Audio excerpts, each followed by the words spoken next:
Bonsoir, je suis ravi d'être avec vous ce soir. Merci d'être venu et resté malgré les conditions météo qui forcent certaines personnes à partir. Je m'appelle Sébastien, je suis architecte à l'ingénierie produit chez Odigo. Odigo, c'est une solution cloud qui met en relation des consommateurs avec des marques ou des institutions. Et notre solution accueille les consommateurs avec des bots téléphoniques, mail, chat, WhatsApp, et fournit des outils aux équipes des services clients pour répondre le plus efficacement possible à leurs demandes. Et pour l'anecdote, on gère à peu près 3 milliards d'interactions clients par an. Donc en tant que résident français, je pense que vous avez utilisé Odigo cette année sans le savoir. J'ai rejoint l'équipe produit d'Odigo il y a un peu plus de 5 ans. Et quand je suis arrivé au produit, j'avais plein de questions à leur poser. Pourquoi ils faisaient ça? Pourquoi il y avait des serveurs web devant chaque API? Pourquoi les applications avaient 2 URL de connexion aux bases de données? Pourquoi ceci? Pourquoi cela? Donc, j'avais plein de questions qui étaient liées au produit avec l'équipe je travaillais. Donc ça, c'était facile. Je les avais sous la main. Je pouvais leur poser les questions. Et il y avait des questions où c'était pour d'autres équipes. Donc dans ces cas-là, ce que je faisais, c'est que je collectais toutes mes questions, puis à un moment, je faisais une session de questions-réponses avec d'autres équipes pour comprendre ce qui se passait. J'ingurgitais toutes les informations, puis au bout d'un moment, je réfléchissais, puis il y avait des nouvelles questions qui fusaient. Et donc je repartais pour d'autres sessions de questionnement. Et en fait, ce n'était pas efficace.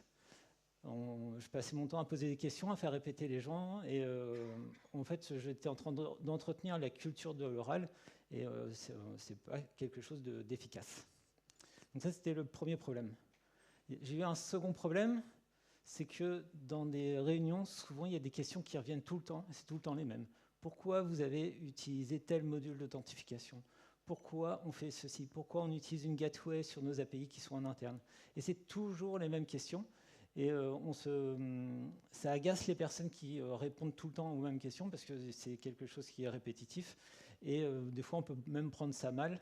Et donc, et ça engendre encore comment dirais-je, ça va générer des parenthèses dans vos réunions où on va partir dans des parenthèses, on va perdre du temps à répondre des questions qu'on a répondu plein de fois alors qu'on sait tous pourquoi on le fait. Et en tant que nouvel arrivant, moi je suis arrivé, j'ai reposé les mêmes questions que tout le monde posait tout le temps. Et donc j'ai contribué aussi à répéter toujours ces questions qui agacent tout le monde et qui les irritent. Et c'est toujours les mêmes questions. Pourquoi vous utilisez ce truc-là, le vieux truc que tout le monde fait à abandonner? C'est comme ça, on nous a déjà posé la question. Et le troisième problème, c'est que dans une entreprise, personne n'est éternel. Il y a des gens qui viennent, il y a des gens qui partent, il y a des gens qui ont pris des décisions qui ne sont plus là. Et quand on pose la question, mais pourquoi on fait ça? Au mieux, on peut avoir un « parce qu'on a toujours fait ça comme ça ». Et on ne va pas y toucher parce qu'on ne sait pas pourquoi on l'a fait, donc si on le change, peut-être que ça va casser. Ou on peut avoir aussi « ah c'est historique ». Débrouillez-vous avec ça. Et donc, en fait, personne n'est éternel, donc il y a un moment, il faut savoir pourquoi on a fait ces décisions, parce que peut-être qu'on veut les challenger, et ça, c'est un vrai problème. Et enfin, quand j'ai commencé ma carrière, on faisait du cycle en V. Donc c'est une méthodologie où on va commencer par faire de la conception, on va faire de l'architecture, on va définir une architecture, ensuite on va faire des spécifications fonctionnelles, techniques détaillées, et à la fin, quand on commence le développement, on a déjà toutes ces documentations qui sont prêtes, et on a une cohérence qui existe, et donc l'architecture elle est plutôt cohérente. Depuis quelques temps, on essaye d'être un peu plus efficace, en tout cas efficace par rapport à nos utilisateurs, et on va travailler par incrément. Et donc, quand on travaille par incrément, on ne va pas prévoir tout depuis le départ. Et donc, l'architecture, même si on a une vision, on ne va pas faire tous les choix d'architecture depuis le début. Et donc, ce qu'on va faire, c'est qu'à chaque incrément, on va faire des choix d'architecture. Et à la fin, peut-être que ce qu'on va concevoir n'est pas forcément cohérent. Ça serait bien de savoir à quel moment on a fait quel choix, et peut-être adapter et ajuster, ou en tout cas moins comprendre pourquoi on en est arrivé à cette situation qui peut, quand on regarde le résultat final, être un peu scabreux. Alors, de tout ce constat, j'ai essayé de trouver une solution pour essayer de travailler un peu plus efficacement, et en tout cas au moins d'être un peu plus organisé quand on faisait nos choix d'architecture. Et la première chose, c'est qu'est-ce que c'est qu'un choix d'architecture? Alors pour moi, un choix d'architecture, c'est un problème, soit de conception, soit un problème technique qu'on essaye de résoudre Alors, c'est problème technique au sens large, hein, ça peut être une convention de nommage ou de codage. Elle est dans un contexte bien précis. Ce contexte, il a une temporalité, c'est-à-dire qu'aujourd'hui, vous avez une problématique à répondre. Demain, ce ne sera peut-être pas la même problématique. Après-demain, elle va peut-être changer, cette problématique. Et donc, c'est important de savoir à quel moment on a fait ce choix. Il y a des contraintes. Par exemple, si vous voulez choisir quelle base de données je vais utiliser pour mes utilisateurs, vous avez besoin de savoir la contrainte, une base de données qui est capable de gérer X utilisateurs. Vous avez des exigences. Peut-être que votre base de données, elle doit respecter certaines conformités en termes de sécurité, ou elle doit supporter du cryptage, elle doit être exploitable on-premise, par exemple. Et puis, vous émettez des hypothèses. Ça peut être des choses où vous n'êtes pas sûr de vous.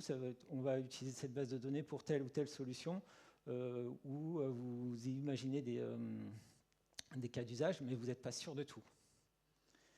Et avec ce contexte, eh bien, vous allez identifier des options, des choix. Il y a peut-être plusieurs bases de données qui répondent à votre besoin. Vous ne savez pas encore laquelle est la mieux, mais on va identifier des options. Et pour moi, c'est ça un choix d'architecture. J'aime bien tout ce qui est simple, et donc j'ai cherché une solution plutôt simple pour tracer tous nos choix d'architecture. Et en cherchant, je suis tombé sur quelque chose qui, comme vous vous en doutez, s'appelle les ADR. Exactement, ça s'appelle Lightweight Architecture Decision Record, parce que ça se veut simple, enfin léger. C'est léger parce que déjà, un ADR, ça va capturer qu'une seule décision. C'est-à-dire qu'on ne va pas faire un ADR avec plein de décisions, dire bon, on décide de faire tout ça, on fait qu'une seule décision dans un ADR. C'est stocké dans un format simple. Souvent, on voit le Markdown, mais ce n'est pas obligé. C'est léger et facile à utiliser. Il ne faut pas que ce soit un outil complexe dans un workflow ou un outil avec plein de formulaires à remplir. Il faut vraiment quelque chose de facile à utiliser pour ne pas avoir un frein à l'utilisation de tous les utilisateurs. L'objectif d'utiliser des ADR, ça va être d'éviter qu'on accepte des choses sans comprendre pourquoi on les accepte, ou inversement même de refuser des choses. Par exemple, il y a des gens qui... On ne comprend pas pourquoi on utilise une API Gateway pour nos API internes. Je ne comprends pas pourquoi on va mettre de l'authentification sur nos API qui sont dans le réseau interne. Personne ne peut y accéder, donc ça ne sert à rien de mettre de l'authentification. Ça me casse les pieds de gérer des logins et des mots de passe. Ce genre de choses, si c'est documenté, ça sera peut-être plus facile à accepter. Ça aide aussi à intégrer des nouvelles personnes, donc les nouveaux développeurs dans l'équipe, ou des personnes qui arrivent dans l'entreprise, qui se posent des questions, ils vont, au lieu de nous poser les questions, ils peuvent aller voir le registre de décision et comprendre pourquoi on a fait ces choix. Et ça a été l'occasion pour nous aussi de formaliser un processus de prise de décision. Ça n'a rien à voir avec les ADR, mais ça nous a permis de mettre en place un processus qui structurait un peu notre démarche. Alors, un ADR, je vous ai dit, c'est un fichier texte très simple. Sur Internet, vous allez pouvoir trouver plein de templates d'ADR différents. Et, ils ont tous leurs avantages et inconvénients. Le plus minimaliste qu'on peut trouver, c'est celui que je vous présente là. Donc, il a un titre. Le titre, c'est la question que vous vous posez. Par exemple, quelle base de données je vais utiliser pour stocker mes utilisateurs?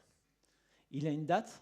Donc, c'est la date à laquelle vous allez prendre votre décision. C'est important de savoir à quel moment ça a été fait, puisque, comme je vous disais, dans le temps, le contexte peut changer. Donc, c'est important de savoir à quel moment. Il a un statut, c'est-à-dire, est-ce que vous avez déjà pris votre décision? Dans ces cas-là, elle est acceptée, ou peut-être que vous êtes en train de travailler dessus, donc elle est en mode draft.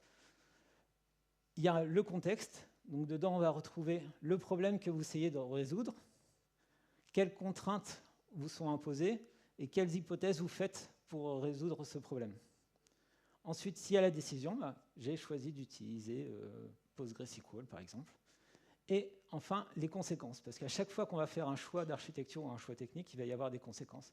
Par exemple, je choisis d'utiliser PostgreSQL, ça veut dire que je vais devoir installer des serveurs de base de données SQL, ça veut dire que mes ops vont devoir être formés parce qu'ils ne connaissaient pas cette base de données, donc il y a besoin de formation, ça veut dire qu'on va devoir rajouter des connecteurs PostgreSQL, blablabla. Donc, toutes les conséquences qu'on peut avoir, on les liste.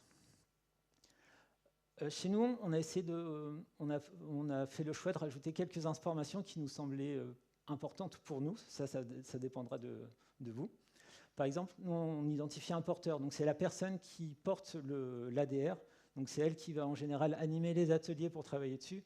c'est elle qui va le présenter l'ADR. On a un forum d'architecture où tous les architectes et les tech leads se rencontrent, et c'est à cette occasion qu'on présente les ADR pour leur dire bah, voilà, on essaie de résoudre tel problème, on pense qu'il faut partir sur cette solution, qu'est-ce que vous en pensez?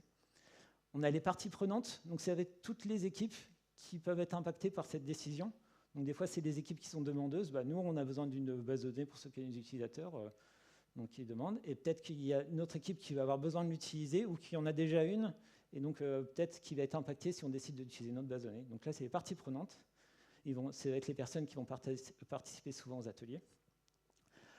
Les facteurs de décision, donc qu'est-ce qui va nous aider à choisir entre deux solutions?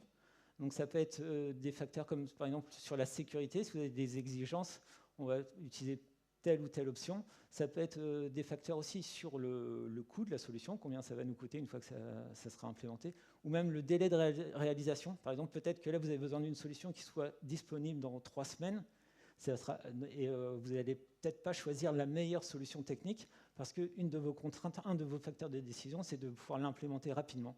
Et donc ça permettra de justifier, bah, on est parti sur cette solution-là, elle n'était pas la meilleure, mais par contre on avait une contrainte, il fallait que ce soit disponible dans 3 semaines, et on a pris ce raccourci. Et justement, bah, dans les décisions, en plus, nous on rajoute un petit passage justification, pourquoi on a pris cette décision.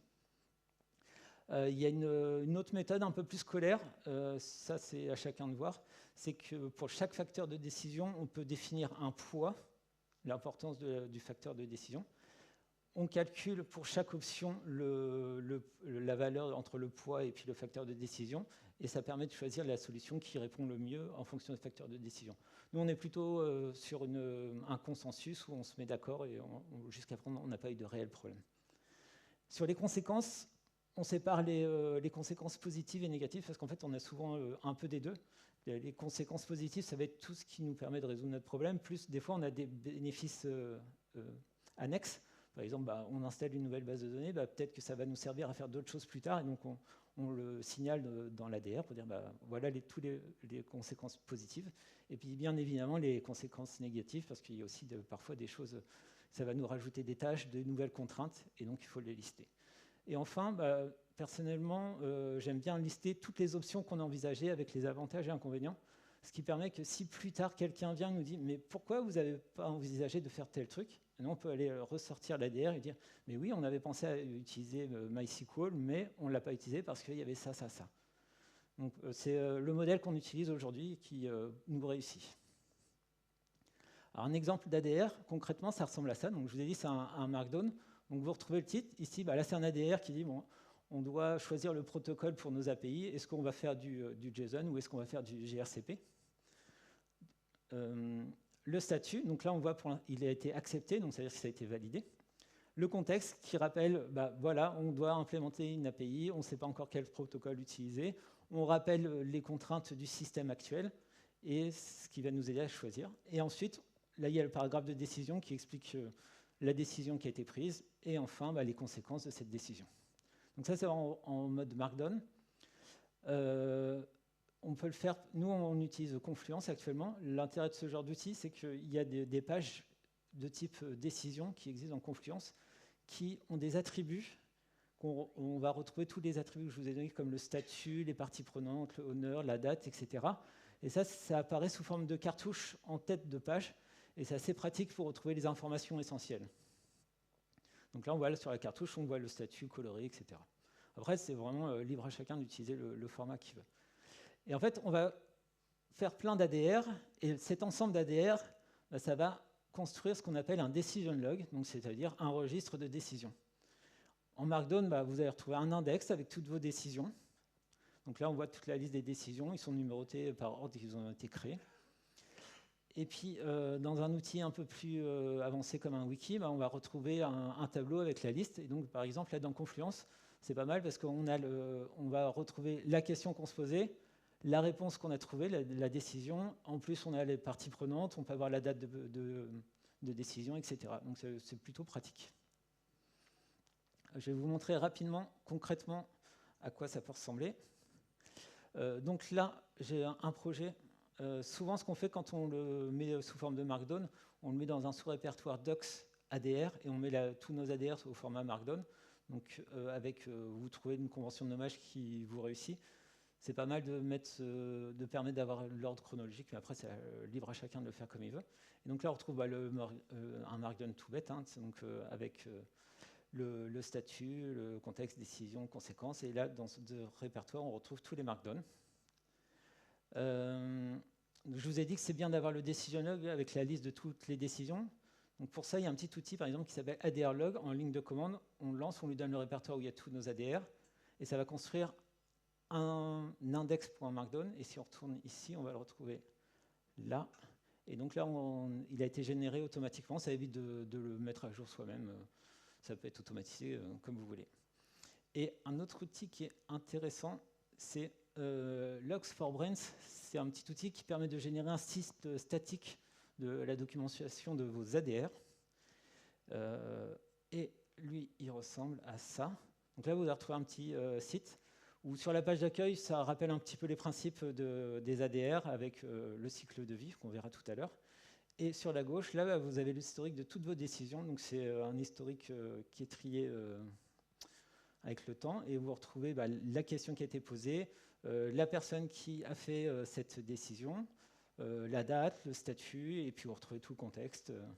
Vous pouvez avoir des liens vers d'autres décisions aussi qui sont intégrées dedans, ça peut être pratique. Et même dans vos autres documentations, vous pouvez intégrer des liens pour dire, voilà, le design de notre solution, c'est ça, et on fait tel truc. Et pourquoi on le fait? On vous mettez le lien vers la décision que vous aviez prise.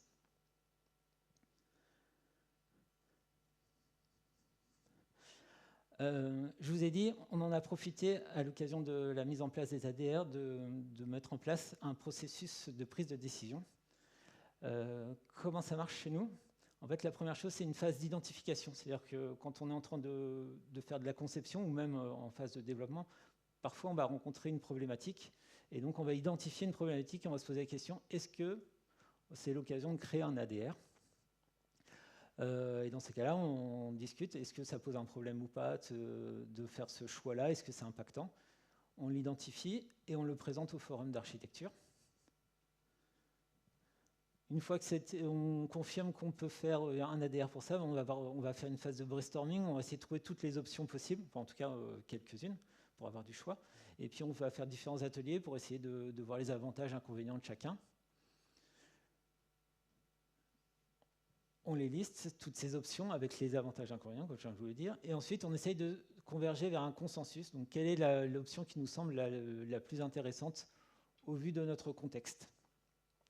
Et une fois qu'on a trouvé l'option qui nous semble la plus intéressante, on retourne vers le forum d'architecture et on leur présente l'ADR en lui disant voilà le problème qu'on essaye de résoudre, le contexte, quelles sont les contraintes qu'on nous impose, quelles sont les exigences qu'on s'impose. Et on a identifié toutes ces solutions. Et pour nous, la meilleure option, c'est celle-ci. Si le forum d'architecture est d'accord, à ce moment-là, on valide, on dit accepter, et c'est terminé. Et sinon, on revoit notre copie. Peut-être qu'il y a des gens dans ce forum qui vont dire moi, j'ai déjà eu cette problématique. Est-ce que vous avez pensé à telle option? Ou sinon, ce que vous proposez, nous, on l'a déjà utilisé dans une précédente entreprise et on a rencontré telle et telle problématique, ça ne va pas correspondre aux problèmes, enfin, à résoudre votre problème exactement. Et donc, revoyez votre copie. Dans ces cas-là, on repart dans une phase d'atelier, on va essayer d'affiner et puis trouver une bonne solution. Et donc, si c'est décidé, c'est bon. Le cycle de vie des ADR, ça ressemble à ça. Il est assez... vous pouvez le changer. Mais le standard, il ressemble plutôt à ça. C'est-à-dire qu'on a un mode brouillon. Donc, vous commencez votre ADR, vous travaillez dessus, vous pouvez modifier, faire plein de choses, rajouter des options, modifier le contexte si vous arrivez à l'affiner. Et puis à un moment, quand vous êtes prêt, vous allez le passer en proposé, parce que vous allez le présenter. Et une fois qu'il est proposé, on le passe en revue donc chez nous, le forum d'architecture.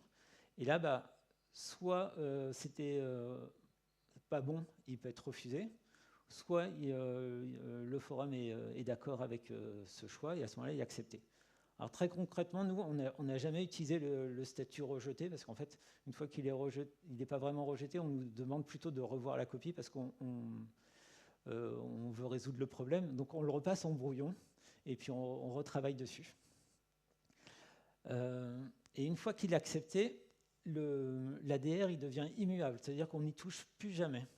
Parce qu'en fait, on a pris une décision à un instant T, avec un contexte, et on s'arrête là, on ne revient jamais dessus, ce n'est pas la peine de rediscuter dessus. Je vous ai dit, par contre, la décision, ça a un contexte avec une temporalité, et dans le temps, ça peut changer, le contexte peut changer. Et donc, on pourrait peut-être revoir une vieille décision. Donc, par exemple, d'un seul coup, vous avez beaucoup plus d'utilisateurs, vous vous rendez compte que votre base de données que vous aviez choisie, elle n'est pas adaptée, ou vous avez besoin de respecter une nouvelle réglementation et votre base de données ne permet pas de la respecter, vous allez vouloir changer. Et alors, comment on fait quand on a un ADR qui est immuable? En fait, on crée un nouvel ADR, on dit, bon voilà, je dois changer de base de données, quelle est la base de données la plus adaptée pour mes utilisateurs? On précise le nouveau contexte, c'est peut-être beaucoup d'éléments qui vont être communs avec l'ancien, mais vous allez ajouter des nouveaux éléments, vous réitérez, et une fois que vous acceptez, enfin une fois que la nouvelle solution est acceptée, vous allez juste modifier l'ancien ADR pour dire qu'il a été amendé par le nouvel ADR. Donc c'est l'état superseded pour dire qu'il est remplacé par ce nouvel ADR. Donc l'ancienne décision est restée intacte, mais elle n'est plus valable puisqu'elle est remplacée par une autre. Le deprecated, on ne l'a jamais utilisé de notre côté, donc c'est quand un choix est plus adapté. Ce qui nous arrive, nous, par contre, je ne vous le présente pas là, ça ne sert à rien, on a d'autres états, mais rien de très intéressant. On utilise aussi un état abandonné, parce que des fois, on a des problématiques qu'on essaye de résoudre, et puis ça peut prendre un peu de temps, puis en fait, le contexte a changé, puis en fait, on n'en a plus besoin de résoudre cette problématique. Donc dans ce cas-là, on l'abandonne, on ne perd pas le travail qu'on a fait, on ne va pas le supprimer, ça pourrait resservir un jour. Au niveau de l'outillage pour gérer les ADR, si vous faites du Markdown, vous pouvez stocker vos ADR dans n'importe quel GitHub, GitLab, je ne sais quel Gitea. L'outillage qui est autour, il est assez sommaire, mais on retrouve des petits outils en ligne de commande qui permettent d'organiser vos Markdown, de générer les index, par exemple, pour le decision log. Tout ça, ça peut être intégré dans un workflow de CI/CD, donc ça peut être intéressant. Surtout si vous utilisez par exemple des merge requests ou des pull requests, vous pouvez avoir une discussion et commencer à discuter sur ce choix technique dedans. Et une fois que tout le monde a convergé, on peut valider la merge request. Donc ça peut être intéressant. Puis vous pouvez mettre en place la CI/CD autour de tout ça pour mettre à jour votre documentation. Et j'ai un petit workflow de décision dedans. Vous pouvez utiliser du texte tout bête. Un wiki, ça marche très bien. Nous, on utilise Confluence, vous pouvez utiliser du Notion. En fait, vous pouvez utiliser n'importe quel outil parce qu'en fait, ça veut être le plus simple possible. Et en fait, il faut utiliser l'outil qui vous semble le plus pratique, le plus accessible. Parce que l'enjeu, ça va être que tout le monde l'utilise. Et donc, il faut vraiment enlever tous les freins pour être sûr que tout le monde puisse participer à la construction des ADR et à les consulter. Donc, je vous ai dit, nous, on l'utilise depuis un peu plus de 5 ans maintenant. Et donc, qu'est-ce que j'en ressors de cette utilisation des ADR? Donc, il y a eu pas mal de bénéfices. Le premier, c'est qu'en fait, on a à un seul endroit une source de vérité unique sur tous les choix techniques qu'on a fait. Donc, on sait qu'en allant dans notre decision log, on va pouvoir retrouver un historique de tous les choix qu'on a pu faire. Des tout petits choix, mais plein de choix. Et pourquoi on les a fait? Et dans quel contexte? Ça a été l'occasion aussi de partager la connaissance avec toutes les équipes, parce que forcément, avant, chacun travaillait dans son coin, essayait de résoudre des problèmes dans son coin, que là, comme on doit partager notre ADR en forum d'architecture, et toutes les équipes sont au courant des choix qui sont faits, et tout le monde monte en compétence parce que se rend compte des problématiques qu'on résout, quelles sont les différentes options qui existent, pourquoi l'une est bonne dans un contexte et l'autre n'est pas bonne, etc. Et donc, ça permet de vraiment grandir en termes de connaissances toutes les équipes. Et en plus, ça permet aussi de faire émerger tout le retour d'expérience des personnes qui sont dans les différentes équipes. Parce que, par exemple, vous allez essayer de résoudre un problème dans votre coin, donc vous faites votre recherche, vous essayez des choses, vous allez le présenter au forum d'architecture, et là, il y a quelqu'un qui va dire « Moi, dans ma précédente vie, j'ai déjà résolu ce problème-là, et voilà comment on a fait. » Et donc, ça permet de faire émerger des retours d'expérience de collègues qui ne travaillent pas avec vous, mais qui ont déjà des connaissances par le passé. Ça donne de la transparence, c'est-à-dire que tous les choix qui sont faits sont accessibles à un endroit, on restreint l'accès à personne, et donc on est vraiment transparent sur tous nos choix. Donc n'importe qui peut aller voir, mais pourquoi vous avez utilisé telle solution pour vos API, pourquoi vous chiffrez tel truc et pas tel autre truc. Tout est disponible sans problème. La montée en compétence aussi sur les choix d'architecture, parce que mine de rien, avant on faisait des choix sans vraiment, enfin pas des choix éclairés, en fait on faisait des choix sans s'en rendre compte, que là maintenant, vu qu'on fait l'effort d'essayer de poser le contexte avec les contraintes, les exigences, de lister des options avec des avantages inconvénients, en fait on essaye de faire des choix beaucoup plus éclairés, et donc tout le monde monte en compétence aussi sur les choix d'architecture. Et ça a permis de faire grandir aussi les équipes, c'est vraiment bénéfique. Tout le monde peut prendre un sujet d'ADR, pour moi. Ce n'est pas forcément réservé aux architectes ou aux tech leads. Il y a des développeurs qui peuvent le faire. Ils ont des expertises dans certains domaines et parfois sont bien plus pertinents que des architectes ou des tech leads. Et nous, on encourage vraiment le modèle participatif où n'importe qui peut prendre en charge un sujet et le pousser jusqu'au bout. Le fait d'utiliser les ADR, en fait, on a amélioré l'adhésion aux choix techniques qui sont faits. Parce que la personne qui a présenté l'ADR et des parties prenantes, ils ont poussé une décision, donc eux, ils adhèrent.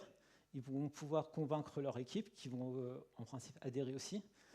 Les personnes qui font partie du forum d'architecture, ils ont validé le choix. Donc, a priori, ils adhèrent aussi au choix. Et donc, c'est pareil, ils vont évangéliser pour ce choix.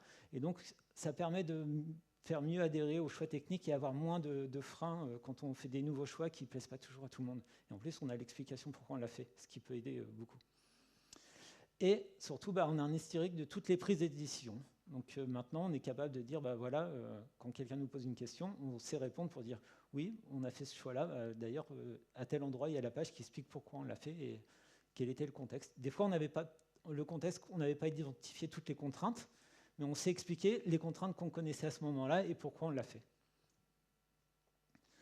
Et autre avantage, alors qui n'est pas lié spécialement aux ADR, mais qui a été aussi significatif pour nous, c'est la mise en place d'une communication asynchrone. Donc nous, sur nos pages Confluence, via les commentaires, ça peut être si vous utilisez un Git avec une pull request et une discussion, via la discussion.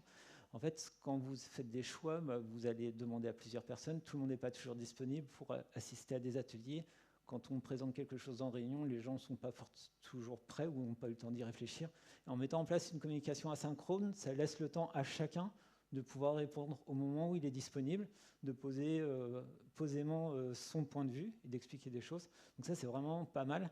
Et en plus, même si on avait un groupe restreint pour prendre la décision, donc les parties prenantes, il y a peut-être d'autres personnes qui ne sont pas parties prenantes, mais qui ont une expérience sur le sujet, et elles peuvent aller sur l'ADR et rajouter ses commentaires pour partager son expérience. Et un truc aussi que j'aime bien, c'est que à chaque fois qu'on nous pose la question « mais pourquoi vous avez fait ça ?», on peut ressortir rapidement, juste avec un lien, la page de l'ADR, et dire voilà, t'as qu'à lire la doc, c'est écrit là ici, c'est assez simple. Et donc ça évite de se répéter, c'est super pratique. Et ça arrive vraiment souvent. Alors au tout début, vous n'allez peut-être pas avoir des questions, donc ce bénéfice ne va pas arriver immédiatement, mais au bout de 6 mois, il y a quelqu'un qui va vous poser une question, et là vous allez vous dire « oui, on a pris ce choix il y a quelques temps », vous ressortez l'ADR et c'est plutôt sympa. Donc là, c'était les bénéfices, mais il y a quand même quelques difficultés. Alors la première difficulté que j'ai rencontrée, c'est de trouver des porteurs pour les sujets. Je ne sais pas si c'était les personnes étaient timides ou manque de confiance, ou vous avez peur qu'on puisse leur reprocher d'avoir fait des choix qu'ils ne pouvaient peut-être pas assumer, ou peut-être qu'ils ne connaissaient pas toujours l'impact. Donc ça n'a pas été simple au début de trouver des porteurs. Donc il faut essayer d'identifier les bonnes personnes, et puis il faut attendre, persister, puis à un moment ça peut prendre. Le suivi des ADR n'est pas simple. Donc, si on part sur un format Markdown, pour suivre les ADR, il faut tous les passer pour regarder lesquels sont dans le bon état ou pas. Donc ça, c'est pas forcément pratique. Dans Confluence, c'est un peu plus facile parce qu'on a notre page avec tous les statuts, on peut faire des filtres. Mais selon les outils que vous utilisez, c'est pas toujours évident. L'accessibilité des ADR ou les recherches, si vous le mettez dans un dépôt Git, ça veut dire que c'est que les personnes qui accèdent au dépôt Git qui peuvent accéder aux ADR. La recherche, encore une fois, elle n'est pas simple. Donc après, à voir, est-ce que vous publiez ça sous forme de site documenté ou vous utilisez votre site de documentation que vous avez. Les ADR, il ne faut pas se tromper, ça structure votre choix de décision, Par contre, ça ne vous aide pas à prendre votre décision. Là, c'est vraiment un outil juste pour tracer ce que vous avez décidé, mais ça ne va pas vous aider à répondre à la question que vous vous posez. Donc, il ne faut pas se tromper sur l'objectif de cet outil. Alors, quelles ont été les victoires? Alors, la toute première victoire que j'ai eue, c'est que quand la première personne m'a dit « mais il ne faudrait pas écrire un ADR là », c'est à ce moment-là que je me suis dit « ah, ça y est, ça prend, ça va marcher ». J'étais vraiment content ce jour-là, je me rappelle encore. C'est aussi pas mal quand quelqu'un vous dit « mais on n'a jamais dit qu'on allait faire ça ». Et là, vous regardez dans votre registre de décision et vous retrouvez la bonne décision et vous vous expliquez « oui, on avait dit qu'on allait faire ça » et d'ailleurs, il y a toutes les raisons pour lesquelles on le fait. Donc ça, c'est plutôt bien. Ça arrive, dans l'entreprise, nous on a commencé par le mettre en place au niveau du produit. Il y a d'autres équipes dans l'entreprise. Et puis des fois, il y a des gens qui disent « mais pourquoi vous êtes parti sur cette décision? C'est pas cohérent, vous faites n'importe quoi. » Et là, vous ressortez le lien de l'ADR qui explique pourquoi vous l'avez fait. Peut-être que vous n'aviez pas toutes les contraintes de l'entreprise au niveau de votre équipe, mais au moins, vous savez justifier pourquoi vous l'avez fait. Et en général, on ne fait pas des choses débiles. Donc, il y a sur une cohérence. Peut-être que vous n'aviez pas tous les éléments, mais au moins, vous le savez.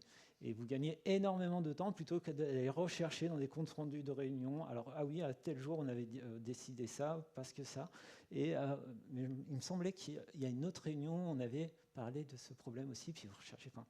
C'est une perte de temps phénoménale. Là, au moins, vous avez un registre de décision avec toutes vos décisions. Vous envoyez le lien à la personne. Elle a des infos claires sur pourquoi on est parti sur cette décision. Et aujourd'hui, en fait, à chaque fois que quelqu'un me dit là, peut-être qu'il faut qu'on écrive un ADR, et c'est super parce que j'ai compris que les équipes ont vraiment monté en compétences, qui sont capables maintenant d'identifier eux-mêmes qu'il y a des ADR à écrire. Et c'est vraiment satisfaisant. Mon retour d'expérience sur le sujet, j'ai commencé par des Markdown ADR. C'était sur une seule équipe. On les avait mis dans le Git du projet. Donc ça, c'est super parce qu'en fait, la doc est colocalisée avec le code, donc ce qui permet de committer ensemble, faire des merge requests. Sur une seule équipe, ça marche plutôt bien. Par contre, c'était accessible vraiment qu'aux développeurs. Et l'objectif des ADR, quand même, c'est que ce soit accessible au plus grand nombre pour que tout le monde puisse comprendre pourquoi on fait nos choix. Donc c'était l'inconvénient. Ça peut être aussi compliqué si vous avez plusieurs dépôts Git. Dans ces cas-là, ce que les gens font, c'est qu'ils ont un dépôt central où ils mettent que des ADR et tout le monde va contribuer à ce dépôt central. Donc on perd le côté colocalisé du code avec les décisions, enfin de la documentation, mais vous avez toujours vos habitudes de pousser tout ça dans un dépôt Git. Ensuite, on est passé sur des decision logs sur Confluence. Donc là, c'était intéressant parce que on pouvait rajouter les commentaires sur des pages et c'est des commentaires pas forcément de développeurs aussi, mais d'autres personnes qui n'ont pas l'habitude d'utiliser du Markdown ou du Git. Là,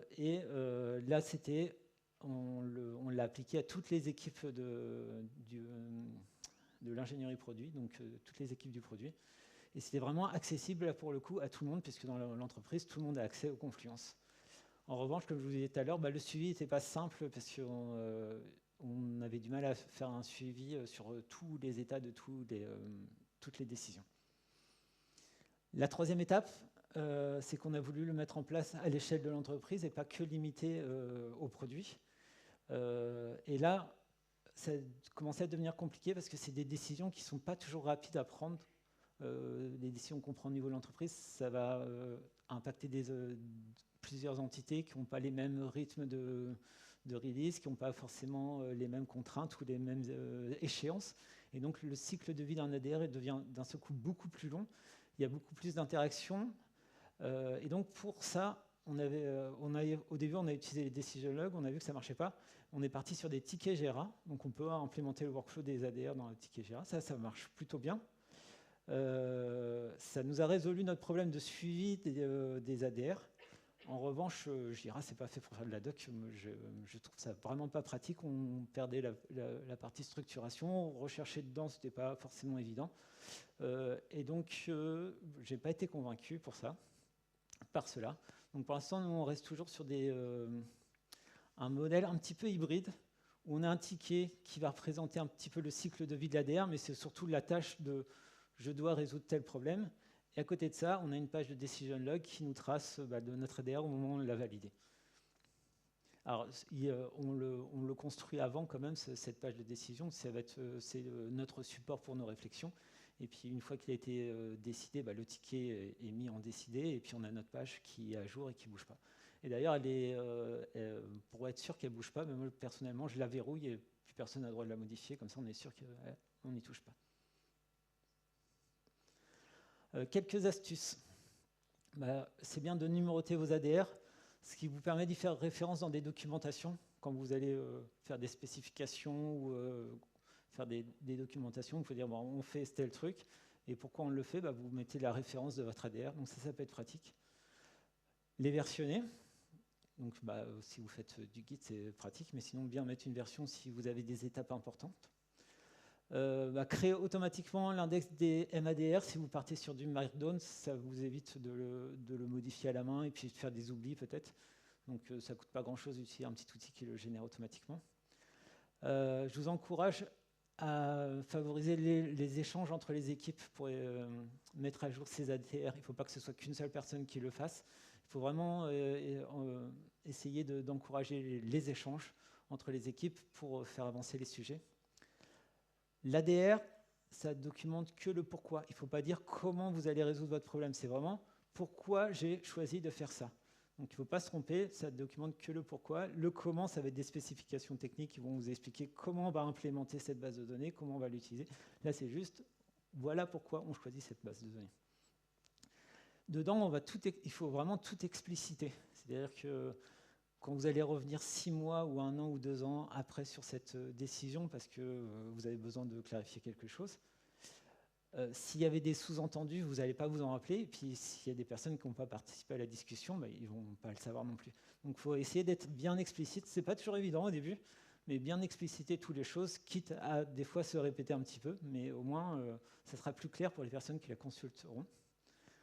Néanmoins, il faut rester concis, parce que je vous ai dit au tout début, ça se veut être un outil simple, donc il ne faut pas que ce soit un roman de 50 pages. On peut, en général, ça tient en une page, 2 si vraiment c'est quelque chose de compliqué où il y a beaucoup d'options, mais il faut vraiment rester concis, quitte même à intégrer dedans des schémas. Vous pouvez intégrer, si vous faites du Markdown, il y a du ASCII-doc, pardon, non pas du ASCII-doc, mais vous pouvez faire des schémas en mode ASCII, vous pouvez créer quand même des images. Parfois, un schéma, ça vaut 1000 mots, donc ça peut être intéressant pour rester assez concis.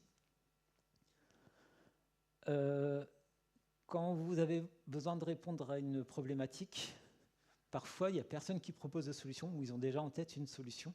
Et moi, j'aime bien quand même avoir plusieurs options pour pouvoir faire un choix.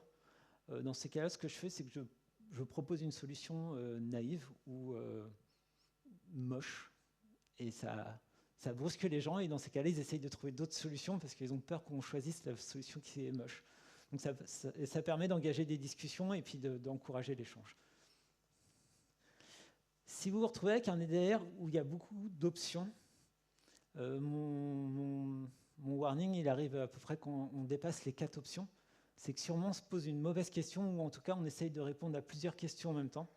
Et donc là, il faut essayer de découper l'ADR en plusieurs problématiques. Parce que peut-être que vous essayez de résoudre 2 problèmes, vous n'avez pas bien identifié que c'est 2 problèmes que vous essayez de résoudre, mais quand il y a beaucoup trop d'options, c'est que souvent on essaye de résoudre plusieurs choses à la fois. Et donc essayez de découper. C'est pas toujours évident, mais si vous avez trop d'options, c'est que vous ne posez pas forcément la bonne question ou vous mélangez plusieurs sujets. Le schéma, je vous l'ai déjà dit. Bien entendu, pour présenter l'ADR, il faut déjà que tout le monde soit d'accord, sinon ça fait perdre du temps aux gens qui vous écoutent parce que vous allez rentrer en mode atelier, alors que là, ils sont juste là pour écouter votre problématique, le choix que vous avez fait. En principe, la présentation, ça va quand même assez vite puisque les gens ont pu le consulter avant, vous avez déjà échangé sur le sujet. Et surtout, encore une fois, l'ADR, une fois qu'il est dans son état final, donc accepted ou rejected, il est immuable, on n'y touche plus du tout. Comme on utilise Confluence, nous, on a la question, sur notre decision log, on a la question qui est posée, il y a une colonne aussi avec la décision prise. En Markdown, vous n'allez pas avoir ça, parce qu'en fait, vous avez juste le titre avec votre question. Ce que certaines personnes font, c'est qu'au moment où vous acceptez la décision, ils renomment le titre, et au lieu de poser la question, ils mettent la décision dessus. C'est pas mal. En fait, au début, moi, je n'aimais pas que les gens qui ils me donnaient un ADR en me disant je vais utiliser tel truc pour faire, je vais utiliser PostgreSQL pour stocker mes utilisateurs. J'ai dit non, je veux pas que tu me viennes avec une solution, je veux que tu me poses la question que tu essayes de résoudre et on va essayer de la résoudre. Là, ça permet de mieux gérer, ça permet en fait de toujours poser la question, et par contre, quand on veut faire le lien, quand on lit le Markdown et qu'en fait on a un lien vers une question, c'est pas pratique, c'est mieux d'avoir la réponse dans ces cas-là. Donc c'est acceptable de renommer le Markdown en mettant en titre la décision prise, c'est plus pratique. On voit, on a une décision, c'est nous allons utiliser PostgreSQL pour gérer nos utilisateurs. C'est plus pratique que on a une question, c'est quelle base de données, il faut aller cliquer dessus pour voir c'était quoi la réponse. Donc ça, c'est acceptable, c'est le seul truc qu'on peut changer. Au moment où on prend la décision, on change le titre et on met la décision prise dans le titre.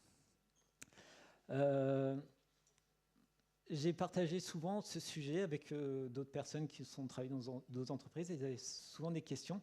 La première, c'était pas évident de savoir c'est quoi un choix d'architecture. Alors pour moi, un choix d'architecture, c'est par exemple, vous devez choisir un pattern d'architecture au sens large ou dans un logiciel qui peuvent avoir des impacts. Et donc dans ces cas-là, c'est bien de faire un ADR. Ça peut être un choix de techno, quel langage utiliser, quel framework, quel lib. Ça peut avoir des impacts aussi sur les équipes, donc je pense que c'est important de le tracer dans ces cas-là.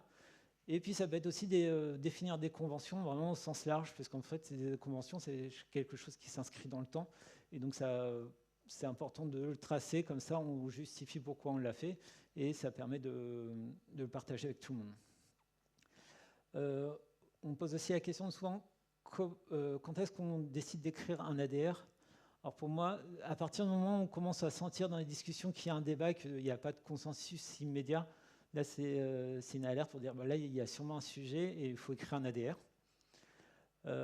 Parfois ça peut être aussi si on fait un choix, on sent que ça va avoir un impact sur les équipes parce qu'ils vont devoir se former à quelque chose, parce qu'on va changer la façon dont on va déployer nos applications, ou ça peut avoir des impacts sur la qualité de service. Dans ces cas-là, c'est signe qu'il y a un ADR à faire, non seulement pour vérifier qu'on a pris la bonne solution, mais aussi pour si plus tard on vient vers nous pour dire attention, vous avez utilisé ce langage, mais il est supporté que jusqu'à telle date, il n'y a qu'un seul éditeur derrière, c'est pas open source. Au moins, on aura tracé pourquoi on a fait ce choix. Et aussi, si on fait un choix où on sent que le retour arrière de ce choix va être compliqué, par exemple, si on se lance je sais pas, un truc...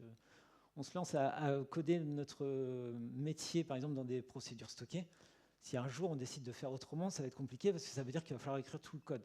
Donc dans ces cas-là, c'est que, à mon avis, il y a un ADR à écrire parce que c'est un changement qui ne va pas être simple.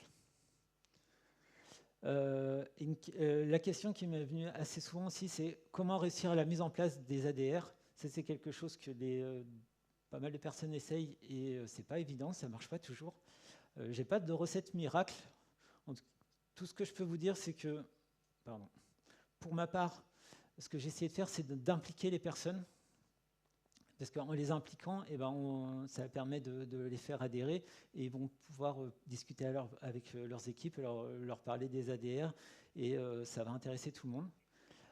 Au tout début, j'ai essayé de repérer les personnes qui étaient le plus sensibles à ce sujet, les promoteurs des ADR, et je leur ai essayé de leur confier des sujets en premier, et puis comme ça, les autres ont pu observer comment ça fonctionnait, et puis s'approprier cette méthodologie, si on peut parler de méthodologie, et ça a ensuite libéré d'autres personnes pour les utiliser. Et surtout aussi dédramatiser. J'ai senti qu'il y avait des personnes qui avaient peur de prendre en charge les sujets, parce qu'on avait peut-être peur que plus tard on leur reproche d'avoir pris des décisions. Moi j'essaie de dédramatiser ça, parce qu'on est plutôt dans un mode collaboratif, où c'est le forum qui décide dans son ensemble. Même s'il y a un porteur dessus, c'est la personne qui a poussé le sujet, mais ce n'est pas forcément lui d'ailleurs qui prend la décision, puisque c'est avec des parties prenantes. Des fois la personne qui a porté le sujet, la décision qui a été prise, ce n'était pas sa décision préférée. Et donc, c'est un choix qui est collectif. Et donc, essayer de dédramatiser sur le fait que, oui, vous avez fait un ADR, oui, on a pris telle solution de base de données. 2 ans plus tard, on se rend compte que c'était une bêtise parce qu'on n'avait pas anticipé tel ou tel truc. C'est la vie, ça arrive, c'est dans la vie des projets. On ne fait pas toujours les meilleurs choix. On l'a fait consciemment, on a créé un ADR, on l'a fait de façon éclairée. On a fait notre boulot, je pense, à ce moment-là. On s'est rendu compte que ce n'était pas un bon choix. On va refaire un nouveau choix, on s'adapte.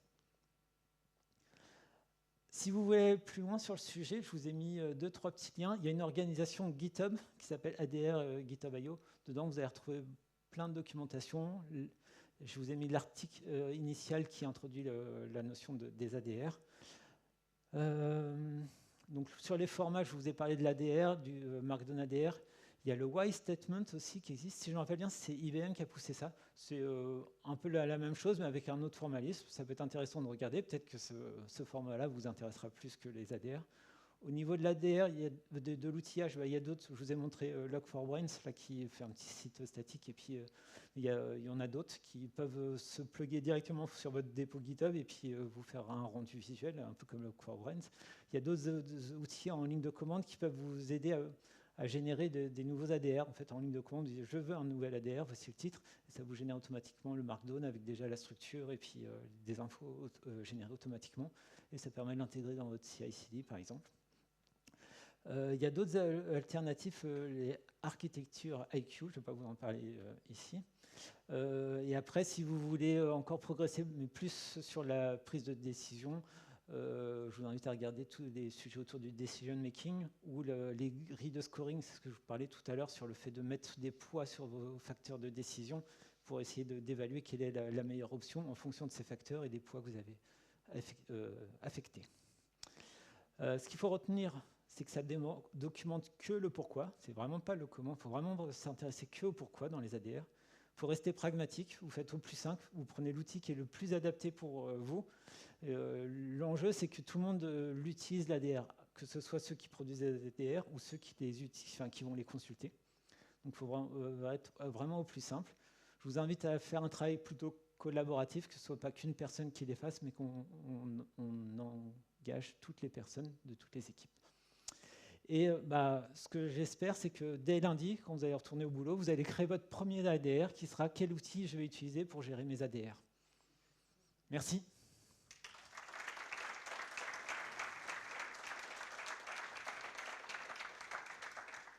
Il nous reste 3 minutes pour quelques questions, si vous voulez. Oui. Architecture décision record, donc plutôt à la base orientée DevOps, mais tu disais que tu voulais l'ouvrir à toute l'entreprise. Comment ça a été perçu par le product management, les sales, les CSM? Est-ce qu'ils se sont appropriés? Est-ce que ça finit bon, les devs nous fatiguent. Enfin, voilà un peu comment est-ce que ça a pu prendre ailleurs et avec le même niveau de rigueur qu'on peut avoir dans la tech. Alors, ça a bien pris dans toutes les équipes qui sont plutôt techniques. Donc, quand ça va être la partie infrastructure, la partie sécurité, en fait, toutes les équipes qui sont ce que nous, on a un forum d'architecture au niveau produit, on a un forum d'architecture au niveau de l'entreprise. Et donc là, toutes les entités qui sont plutôt techniques ont bien adhéré au sujet. Côté marketing, on ne les a jamais impliqués dedans. Côté product marketing, en revanche, on les met dedans parce qu'ils sont partie prenante. Ils sont plutôt là en mode contributeur. Et puis aussi, quand ça a des impacts sur le produit, ils sont intéressés par le contenu des ADR.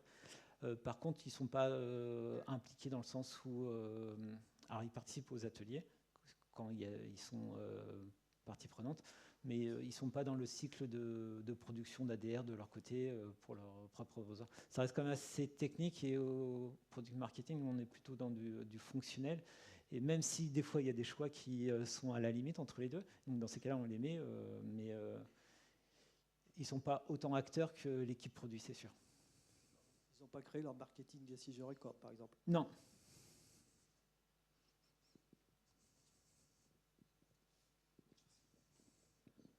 Merci pour la conf déjà, parce que je connaissais le principe, mais c'est super d'avoir un retour d'expérience, surtout qui fonctionne.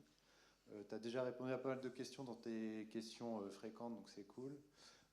J'aurais une question en plus, c'est parfois il y a des choses qui demandent, qui sont peut-être plus urgentes que d'autres, avec des problématiques business où on vous demande de sortir peut-être des choses avant d'autres. Est-ce que tu aurais pareil des astuces sur est-ce que parfois vous priorisez vos ADR ou alors comme tu disais, il y a une communication asynchrone qui se fait, mais peut-être que parfois vous n'avez pas le temps de demander à toutes les parties prenantes. Est-ce que dans ce cas-là, il y a quelques passes droits pour prendre une décision sans consulter l'ensemble et peut-être le forum d'architectes? Alors, sur la priorité, en fait, si on a des décisions à prendre rapidement, en fait, ça va être dans le jeu des priorisations des tâches. C'est pas forcément lié à la prise de décision, mais c'est dans les tâches à accomplir. On sait qu'on a une échéance et donc il y a telle et telle question on doit apporter une réponse. Et donc, on va les prioriser naturellement. Sur les passes droits, j'essaye tant que possible de ne pas le faire parce que moi j'ai envie que tout le monde adhère au choix et donc je veux que les gens participent à la prise de décision ou au moins soient consultés. Néanmoins, rien ne l'empêcherait. On pourrait avoir, ça a dû arriver d'ailleurs, on peut avoir une prise de décision qui est forte, qui vient de plus haut et un choix qui a été fait mais qu'on n'a pas forcément eu le choix de notre côté. Et donc, dans ces cas-là, on va quand même le tracer pour avoir l'information. Sinon, oui, ce que je pensais par rapport à ta remarque, il y a un truc qui existe, j'ai voulu l'utiliser, mais je n'ai jamais pris le temps. Je voulais mettre en complément des ADR, mais c'est à moitié redondant, mais ça peut répondre à ta problématique, c'est les requests for comment, où en fait, c'est plutôt, on a tel problème, on décide de partir là-dessus, qu'est-ce que vous en pensez? Et là, ça engage une discussion, mais en fait, c'est plutôt l'approche où on a déjà décidé ce qu'on veut faire, on veut votre retour d'expérience dessus, et peut-être qu'on va ajuster dans les quelques jours par rapport à votre retour, mais on part là-dessus. C'est peut-être une alternative. Et je crois que c'est pas mal utilisé dans la communauté PHP, parce que j'en ai vu récemment des choses comme ça, où on avait des requests for comments, et puis une discussion qui s'engage. Mais en recherchant ce terme-là, tu devrais trouver pas mal d'infos aussi. C'est terminé. Parfait. Merci.